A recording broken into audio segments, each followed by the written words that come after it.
All right, we're all still scratching our heads a little bit from UFC 279 and all the chaos that ensued there. One thing that we found that was really interesting, and we actually had a bunch of requests for, was to break down the kind of wacky position that ended up in the Chiasson Aldana fight, which if you know and have followed us for any amount of time, then you know that this is a position that we work out of pretty regularly. So I'm Katie, this is Bendy, we're King Kneebar, and we do Kneebar videos. If you like what we do, go ahead and give us a subscribe, and let's get into this weird situation. All right, so more or less, she ended up in this outside ashi here. She was digging for the heel hook when she came down to the ground. Now we have a video where we do this, so I will link that in the description. But functionally what we're gonna do here is I'm gonna pinch this one in and I'm gonna sit up. Really similar to what she did here.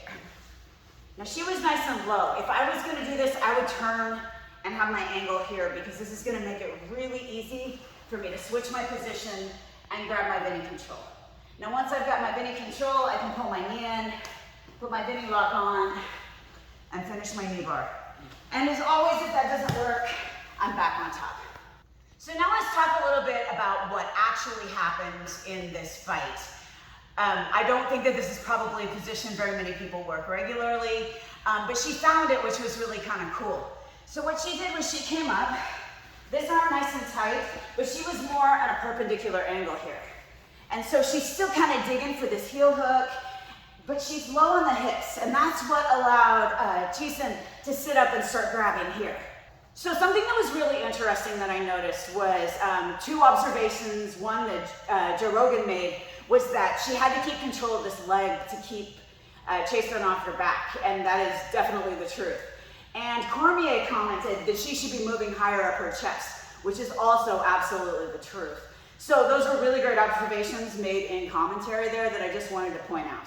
But here, when I'm nice and low, it makes it easier for him to reach up and grab my arm here, or again, when she started to elbow, Chiasson wrapped.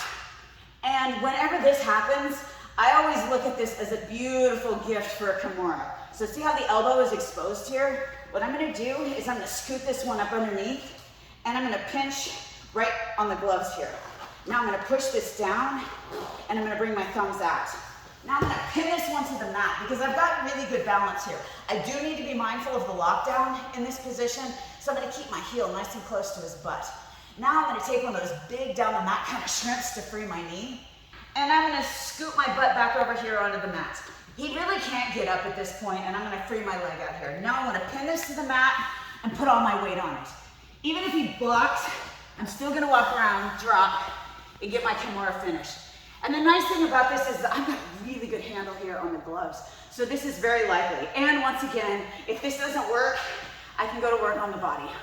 All right, so moving a little farther about what happened down this thing is as she's reaching for the heel hook, again, Chiasson's kicking this off, which is not a bad move. What I would do in this situation is I'm gonna wrap this foot right here.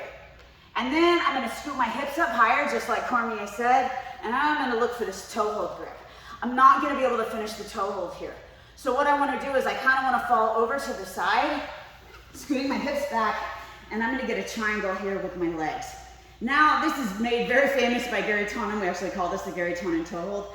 I can finish this, but more likely what's gonna happen is he's gonna reach in to kick my feet off because that's what he's gonna do to prevent this toe hold submission. But as he does, I'm gonna adjust my hips, put this Achilles in my armpit, I'm gonna touch my own hip here, and I'm gonna move forward until I get the tap. Once again, if that doesn't work, I'm gonna sit up, take my Bendy lock back so I've got control of both legs. I can get back on top, where I can go to work with my ground and pound.